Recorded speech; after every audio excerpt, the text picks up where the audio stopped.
بسم اللہ الرحمن الرحیم۔ السلام علیکم ناظرین۔ حضرت سیدہ فاطمہ رضی اللہ تعالیٰ عنہ جب بیمار ہوئی تو ان کا حال پوچھنے کے لیے حضور اکرم صلی اللہ تعالیٰ علیہ وسلم ایک صحابی کے ساتھ آیا اور دروازے پر دستک دی۔ پوچھا کہ بیٹی اندر آ جائے۔ حضرت فاطمہ رضی اللہ تعالیٰ عنہ نے کہا کہ اتنا کپڑا نہیں ہے کہ پردہ کر سکوں۔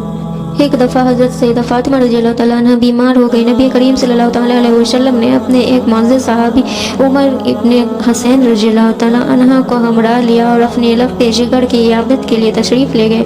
دروازے پر پہنچ کر داخلے کی اجازت مانگی۔ سیدہ فاطمہ رضی اللہ تعالیٰ عنہ نے عرض کی تشریف لائیں۔ حضور صلی اللہ تعالیٰ علیہ وسلم نے فرمایا میرے ساتھ عمران بن حسین بھی ہے۔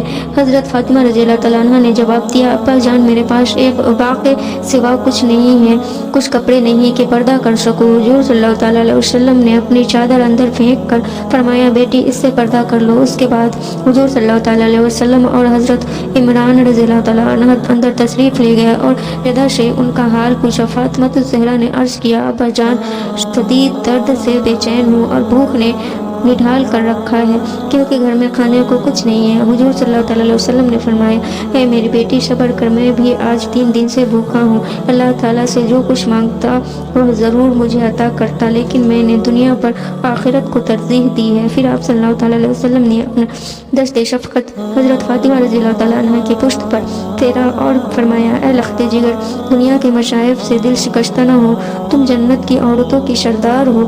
فاطمہ الزہرا رضی اللہ تعالیٰ عنہ اس فقر و عنایت کے ساتھ کمال درجہ کی عابد تھی۔ حضرت حسن رضی اللہ تعالیٰ عنہ سے روایت ہے کہ میں نے اپنے ماں کو شام سے صبح تک عبادت کرتے اور اللہ کے حضور گڑیا وزاری کرتے دیکھا، لیکن انہوں نے اپنی دعاؤں میں اپنے لیے کبھی کوئی درخواست نہ کی۔ ایک دفعہ سیدہ علیم تھی لیکن علالت میں بھی رات بھر عبادت میں مصروف رہی۔ جب حضرت علی رضی اللہ تعالیٰ عنہ صبح کی نماز کے لیے مسجد گئے تو وہ نماز کے لیے کھڑی ہو گئی۔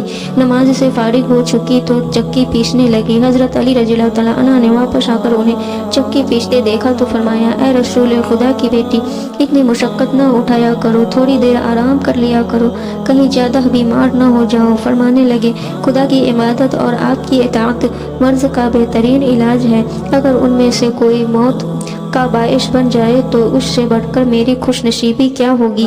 ایک مرتبہ حضور صلی اللہ تعالیٰ علیہ وسلم نے سیدہ سے پوچھا اے میری پیاری بیٹی مسلمان عورتوں کے اوصاف کیا ہیں؟ انہوں نے عرض کیا ابا جان عورت کو چاہیے کہ اللہ اور رسول کی اطاعت کرے، اولاد پر شفقت کرے، اپنے نگاہیں نیچی رکھے، اپنی زینت کو چھپائے، نہ خود غیروں کو دیکھے نہ غیر اس کو دیکھ پائے۔